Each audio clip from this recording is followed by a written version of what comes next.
भ्रष्ट जज न्यायाधीश नहीं रहे, जल्लाद तथा तानाशाह बन गए। भारत गणराज्य के मालिक माननीय राष्ट्रपति श्री प्रणब मुखर्जी ने कहा है कि मुझे महामहिम कहकर ना बुलाएं। भावार्थ है कि राष्ट्रपति जी कितने नम्र स्वभाव के हैं। भारत देश के प्रधानमंत्री श्री नरेंद्र मोदी जी ने 15 अगस्त 2014 को कहा कि मैं प्रधानमंत्री नहीं, प्रधान सेवक हूं। भावार्थ स्पष्ट है कि प्रधानमंत्री जी कितनी विनम्रता से जनता के सामने पेश आ रहे हैं। ऐसे प्रधानमंत्री जी से प्रत्येक नागरिक निर्भय होकर अपने विचार रख सकता है। ऐसे प्रधानमंत्री जी से प्रत्येक नागरिक निर्भय होकर अपने विचार रख सकता है।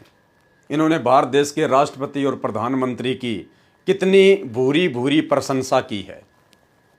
भाई और बहनों, क्या ये लोग एक बार भी प्रधानमंत्री से मिले?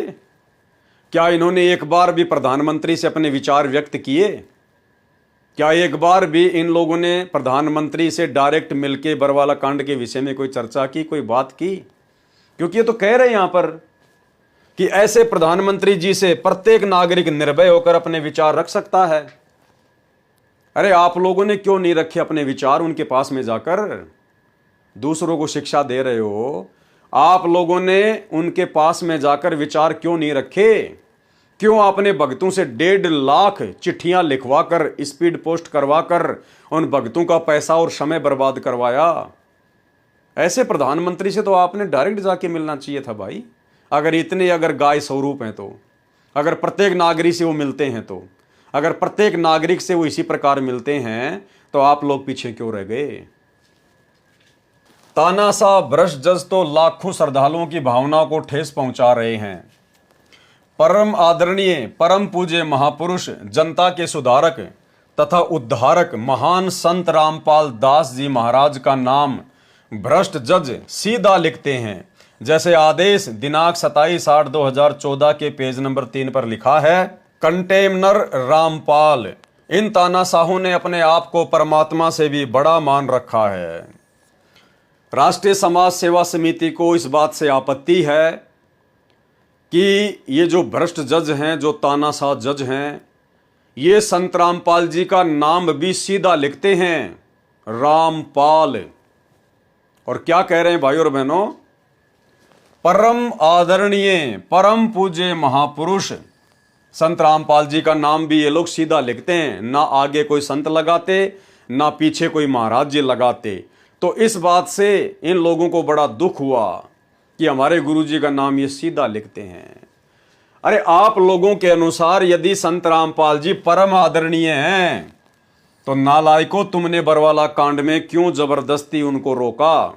ऐसे परम आदरणीय महापुरुष की बात तुमने क्यों नहीं मानी कि अगर वो खुद भी कोर्ट में जाना चाहेंगे तो हम उनको नहीं जाने देंगे? गुरुदेव ने खुद अपना स्टेटमेंट दिया, वीडियो आपने देख लिया कि जब गुरुजी जाना चाहते थे कोर्ट में तो गुरुजी की भी इन्होंने बात नहीं मानी और गुरुदेव ने कहा कि मुझे भी रोक के रखा हुआ था। अरे नालायकों, दूसरों को शिक्षा दे रहे हो तुम, जगत वालों को शिक्षा दे रहे हो, इन जजों को शिक्षा दे रहे हो जो बेचारे आध्यात्मिक ज्ञान के आसपास भी नहीं है। लेकिन तुम्हें तो पहचान हो गई ना कि संत रामपाल जी कौन है, परम आदरणीय। अरे परम आदरणीय वो होता है जिसका केवल आदर ही किया जाता है, उनके विरुद्ध नहीं हुआ जाता, उनकी किसी बात की अवज्ञा नहीं की जाती, उसको कहते हैं परम आदरणीय। लेकिन तुम तो अपने गुरुजी के विरोध में खड़े हो गए बरवाला कांड में। गुरुजी कोर्ट में जाना चाहते थे, तुम लोगों ने उनको जाने नहीं दिया, अपनी मनमानी की, गुरु को मानुष माना और यहां लिख रहे हो कि परम आदरणीय। तो नालायकों, करनी तज कथनी कथय, अज्ञानी दिन रात, कुत्ते ज्यों भौंकत फिरे, सुनी सुनाई बात। ये संगत वाले भाई बहनों ने समझना है कि ये लिखते क्या हैं और संत रामपाल जी को मानते क्या हैं।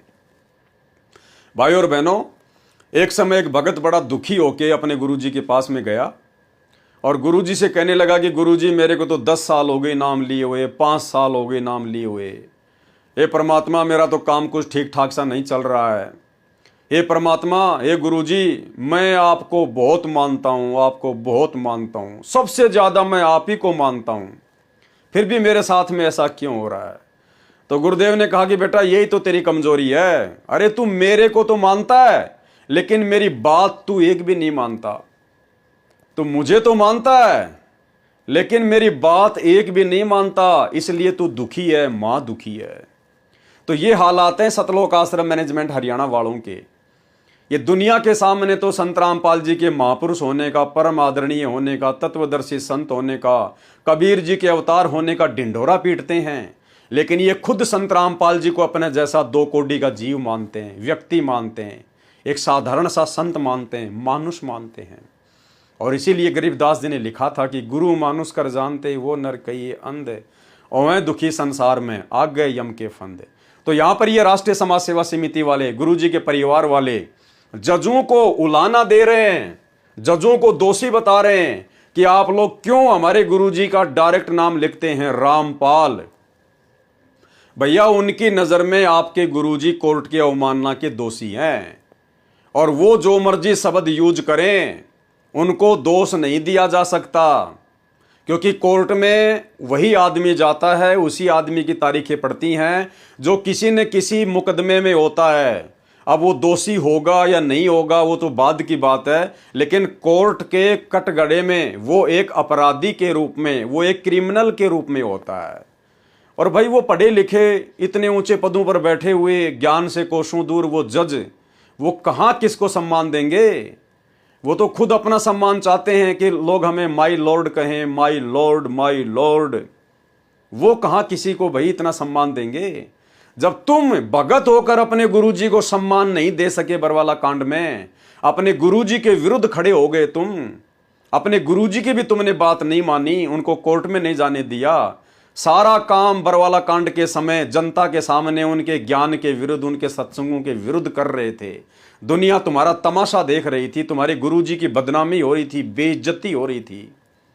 नालायकों, जब तुम नहीं समझ पाए अपने गुरु को, तुम सम्मान नहीं दे पाए, तुम्हारे कुकर्मों के चलते, तुम्हारे कुकृत्यों के चलते तुम्हारे गुरु की देश दुनिया में बदनामी हुई, और तुम कहते हो कि जज तुम्हारे गुरुजी को सम्मान दें। थोड़ा बहुत विचार करो, लिख क्या रहे हो और तुम्हारे खुद के जो कर्म है वो क्या है। परम आदरणीय परम पूज्य महाराज, अरे परम पूज्य महाराज की आज्ञा की अवज्ञा नहीं की जाती है। अगर आपने अपने गुरुजी को परम पूज्य महाराज मान लिया होता कि जिनसे बढ़कर पूजनीय हमारे लिए और कोई नहीं है, उसको कहते हैं परम पूज्य महाराज, तो ऐसे परम पूज्य की बातों का तो केवल अनुसरण किया जाता है, सवाल जवाब नहीं किए जाते। तुम्हारी तरह कि संत रामपाल जी भी कोर्ट में जाना चाहेंगे तो हम उनको नहीं जाने देंगे, उनकी गाड़ी के आगे लेट जाएंगे। काहे का तुम उनको परम पूज्य मान रहे हो नालायको? जनता के सुधारक तथा उद्धारक महान संत रामपाल दास जी महाराज का नाम भ्रष्ट जज सीधा लिखते हैं, जैसे आदेश दिनांक 27/8/2014 के पेज नंबर 3 पर लिखा है, कंटेमनर रामपाल। यानी ये जो रामपाल अकेला शब्द लिखा हुआ ना, इनको बड़ी पीड़ा हो रही है, बड़ी दिक्कत हो रही है। नालायको, ठीक इसी प्रकार हमारे को भी दिक्कत हो रही है। तुम्हारे को किसने अधिकार दिया अपने गुरुजी के नाम के आगे दास शब्द लिखने का? अरे दास का मतलब होता है नौकर, गुलाम, मजदूर। तुम अपने गुरुजी को क्यों गुलाम कह रहे हो? तुम अपने गुरुजी को खुद नौकर समझ रहे हो, दास समझ रहे हो, गुलाम समझ रहे हो। यह तो तुमने लिखा है, जज ने नहीं लिखा कि संत रामपाल दास जी महाराज का नाम। तो ये नाम तो इस पुस्तक में तुम राष्ट्रीय समाज सेवा समिति वालों ने लिखा है, तो तुम्हारे को किसने अधिकार दिया? एक भगत को यह अधिकार कहां है कि वो अपने गुरुजी के नाम के आगे दास शब्द लिखे? दास का मतलब होता है गुलाम। तो बताओ, तुम दूसरों को शिक्षा दे रहे हो और तुम्हें खुद नहीं पता, जिसको तुम परम पूज्य कह रहे हो, परम आदरणीय कह रहे हो, और उनके नाम के आगे तुम दास शब्द लिख रहे हो। नालायकों, तुम्हारी आंखें फूटी पड़ी हैं क्या? अपने गुरु के नाम के आगे दास शब्द लिखने से पहले तुम्हारी जीभ में कीड़े क्यों नहीं पड़ गए? नालायकों, शर्म करो, कुछ दुनिया को संदेश दे रहे हो। अब ये लोग कहेंगे कि संत रामपाल जी तो खुद ही अपने नाम के आगे दास लगाते हैं, रामपाल दास, रामपाल दास, इसलिए हमने भी उनके नाम के आगे दास लिख दिया। अरे संत रामपाल जी तो अपने नाम के आगे कुत्ता भी लगाते हैं कि कुत्ता हूं गुरुदेव का रामपाल दास का नाम। तो क्या तुम अपने गुरुजी को कुत्ता कहकर संबोधित करोगे क्या? नालायकों, थोड़ा बहुत दिमाग का इस्तेमाल करो। संत रामपाल जी स्वयं अपने नाम के आगे दास शब्द लिख सकते हैं, क्योंकि उन्होंने एक दास की भूमिका निभा के, एक मुंह बोला गुरु बना के, उनका भगत बन के दास की भूमिका निभा के वो आप और हमें दासातन की परिभाषा समझाते हैं कि एक दास में, एक भगत में क्या गुण होते हैं, क्या लक्षण होते हैं, किस प्रकार से वो अधीन होता है अपने गुरु जी के समक्ष। और तुम तो गुरु के गुरु बन बैठे बरवाला कांड में। तुमने तो गुरु को भी नहीं जाने दिया कोर्ट में कि नहीं जाने देंगे हम आपको, नहीं जाने देंगे हम आपको। गुरु खुद इस बात का प्रमाण दे रहा है वीडियो में कि मुझे भी रोक के रखा हुआ था।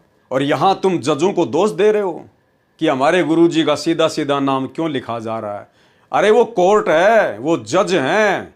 जब तक उनको ज्ञान नहीं होगा संत रामपाल जी के विषय में, तब तक भाई वो कुछ भी सम्मान देने वाले नहीं हैं। फिर तुम्हारे पेट में मिर्ची क्यों लग रही है? तुम्हें तो तत्व ज्ञान है। 650 साल पहले यही सतगुरु रामपाल जी जब कबीर परमेश्वर जी के नाम से काशी के बनारस शहर में आए थे, तो इस समर्थ के साथ में कैसी कैसी नाइंसाफी हुई थी, कैसी कैसी राजा के द्वारा, सिकंदर लोदी के द्वारा जो उस समय राजा था, कैसी कैसी यातना इस परमात्मा को दिलवाई गई। शेख तकी के द्वारा 52 प्रकार की कसनियां इस परमेश्वर के साथ में कसी गई। नालायको, ये काल का 21 ब्रह्मांड है। यहां पर क्या है क्या नहीं है पूरी जानकारी गुरुदेव ने सृष्टि रचना के माध्यम से, अपने सत्संगों के माध्यम से दे दी है। इसलिए तुम्हारा इस प्रकार से यहां ये लिखना कि हमारे गुरुजी का जज डायरेक्ट रामपाल नाम लिखते हैं, ये तुम्हें लिखना ही नहीं चाहिए। यहां पर कोई मतलब ही नहीं निकलता तुम्हारी इस बात का। और जज क्या किसी का नाम अपने फूफा जी कहकर लिखेंगे क्या? जो वो लिखते हैं वो ही लिखेंगे वो। और इस बात से तुम्हारे को परेशानी क्या हो गई भाई? अरे परमात्मा कहते हैं भक्ति बीज बिन से नहीं, लाख पड़े सो झोल, और जय कंचन विष्टा पड़े घटे न ताको मोल। अगर सोना अगर लैट्रिन में गिर जाए तो उसकी कीमत कम नहीं होती है। अगर तुमने अपने गुरुजी को परम संत मान रखा है, परम आदरणीय परम पूज्य महापुरुष मान रखा है, कबीर भगवान मान लिया है, तो आपकी नजरों में तो आपके गुरुजी सोना है। फिर दुनिया चाहे इनको कुछ भी क्यों ना कहे, तुम्हारे पेट में दर्द क्यों हो रहा भाई? जब उनको समझ में आएगी तो वो भी परमात्मा के नाम से संबोधित करने लग जाएंगे, सम्मानजनक शब्दों का प्रयोग करने लग जाएंगे। लेकिन तुम लोगों द्वारा इस प्रकार से यहां पर इस बात का जिक्र करना, ये बिल्कुल भी तत्व ज्ञान के अनुसार नहीं है। इन तानाशाहों ने अपने आप को परमात्मा से भी बड़ा मान रखा है। इनको संत लिखने में अपनी प्रतिष्ठा कम होने का डर है। इन भ्रष्ट जजों से हम पूछना चाहते हैं कि आपने हमारे लाखों श्रद्धालुओं के निर्दोष मसीहा संत रामपाल जी महाराज को कंटेमनर अर्थात अवमानना करने वाला रामपाल कैसे लिख दिया? लगता है यदि भ्रष्ट जजों का रवैया ऐसा ही रहा तो वह दिन दूर नहीं कि जनता इन्हें कोर्ट से निकालकर सड़कों पर घसीटेगी। भाई और बहनों, ये लिखना भी बिल्कुल ज्ञान के विरुद्ध है। आज ये जिन जजों के खिलाफ इस प्रकार की भाषा यूज कर रहे हैं, भाई और बहनों, वो जज आध्यात्मिक ज्ञान से कोसों दूर है। आप खुद सोचिए, यदि आप उन जजों की जगह पर होते तो आप जी क्या करते? बिना ज्ञान के इंसान केवल बुराई ही कर सकता है, पाप ही कमा सकता है। और कल को वो जज, क्योंकि है तो वो भी परमात्मा का बच्चा, भगवान तो यहां बिगड़े हुए को सुधारने के लिए आते हैं अपना ज्ञान देकर। हो सकता है कल को उस जज को अपने इन शब्दों पर शर्मिंदगी हो जाए, उसको गुरुदेव के सत्संग सुनने को मिल जाए, उसको ज्ञान समझ में आ जाए, क्योंकि मनुष्य देह है ना उसकी, तो ये तो परमात्मा को जान ही सकता है, पहचान ही सकता है। और वो जज आकर उपदेश ले ले गुरुदेव भगवान से, उसके बाद तुम्हारे शब्दों का क्या? उसके बाद तुम्हारे इन शब्दों का क्या? ये परिणाम तो तुम्हें भोगना पड़ेगा फिर इन शब्दों का, क्योंकि उसने तो गुरु से माफी मांग के उपदेश ले लिया, उसके तो पाप कर्म कट गए, परमात्मा ने उसको माफ कर दिया। लेकिन तुम्हारे को ज्ञान होने के बावजूद कि जगत में और भगत में कितना अंतर होता है, रहनी करने में, बोलचाल में, व्यवहार में, स्वभाव में, फिर तुम लोगों ने उन जजों के खिलाफ इस प्रकार के शब्द क्यों यूज किए? तो भाई और बहनों, ध्यान रखना है, पूरा जगत परमपिता परमेश्वर का है, सब उनकी आत्मा है। समय जैसे जैसे आता जाएगा वैसे वैसे परमात्मा उनको अपनी शरण में लेते जाएंगे। जब जिस आत्मा का गुरुदेव से जुड़ने का संस्कार आएगा उसी समय वो आत्मा जुड़ेगी। तो हमने किसी के प्रति इस प्रकार से बेहुदा शब्दों का प्रयोग नहीं करना है। अगर कोई नहीं समझ पा रहा है तो उसके कर्म उसके साथ हैं, लेकिन हमें जिस प्रकार से भक्ति मार्ग पर रहने की और चलने की गुरुदेव ने शिक्षा दी है कि ऐसी वाणी बोलिए मन का आपा खोए, औरन को शीतल करे आपू शीतल होए, हमने केवल उसी प्रकार से रिएक्ट करना है। और यदि दुनिया भी समझेगी तो भाई और बहनों हम भक्तों के आचार विचार और व्यवहार से ही समझेगी कि यार इन लोगों में इतना बदलाव कैसे आ गया, इन लोगों में इतना चेंजमेंट कैसे आ गया, इस कलयुग में ये लोग इन बुराइयों से कैसे दूर हैं। तो वो जानने का प्रयास करेंगे और रीजन निकलेगा कि ये सभी लोग परम संत सतगुरु रामपाल जी भगवान के शिष्य हैं। तभी तो दुनिया इनकी तरफ बढ़ेगी। और हम भगत यदि झंडे में डंडा फंसा के, काले कपड़े पहन के, सर पे कफन बांध के मरने मारने को तैयार हो रहे हैं, इस प्रकार की पुस्तकें लिख लिख कर समाज में बंटवा रहे हैं, जजों को भड़का रहे हैं, अपनी औकात दुनिया को दिखा रहे हैं, अपने गुरु की बदनामी करवा रहे हैं, तो कैसे दुनिया भक्ति मार्ग की तरफ आगे बढ़ेगी।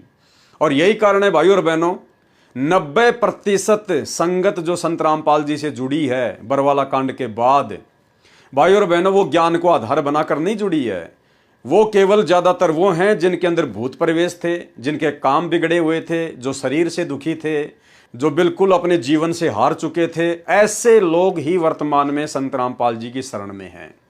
मुश्किल से 2-4% आत्मा होंगी जिन्होंने संत रामपाल जी के ज्ञान को समझकर अपने आत्म कल्याण के लिए दीक्षा ली होगी। और दीक्षा लेने के बाद जब आश्रम में इनके कुक्रम देख रहे हैं तो उनका भी भक्ति से धीरे धीरे मन हटता जा रहा है।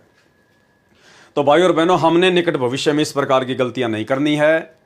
ये गलतियों को सुधारने के लिए परमात्मा वीडियो बनवा रहे हैं, क्योंकि जिन्होंने गलतियां की हैं उनको वीडियो के माध्यम से उनकी गलतियों का एहसास करवाया जा रहा है। अगर वो नेक भगत होंगे, परमात्मा की अच्छी आत्मा होंगी, अपने किए गए कुकर्मों पर शर्मिंदगी होगी, तो अपने गुरुदेव से क्षमा याचना मांग के भगत बन के भक्ति करेंगे, दादा बनने का प्रयास नहीं करेंगे। और बाकी जो संगत है, जो अभी नए नए जुड़ रहे हैं, जो भगत हैं, उनको ये सब कुछ देखकर पढ़कर समझ में आ जाए, शिक्षा मिल जाए कि भाई यहाँ कोई किसी का नहीं है, ये भगत भगत भी सब ऐसे ही हैं, कोई कभी भी काल प्रेरित हो सकता है जैसे ये लोग हो गए थे और वर्तमान में हैं। तो भगत भी इन बातों से, इन घटनाओं से शिक्षा लेकर अपनी मर्यादा में रहकर चुपचाप नीची गर्दन करके अपनी भक्ति करे। तो परमात्मा हमें शिक्षा दे रहे हैं ताकि हम भक्ति मार्ग पर सफल हो सकें। वह दिन दूर नहीं कि जनता इन्हें कोर्ट से निकालकर सड़कों पर घसीटेगी।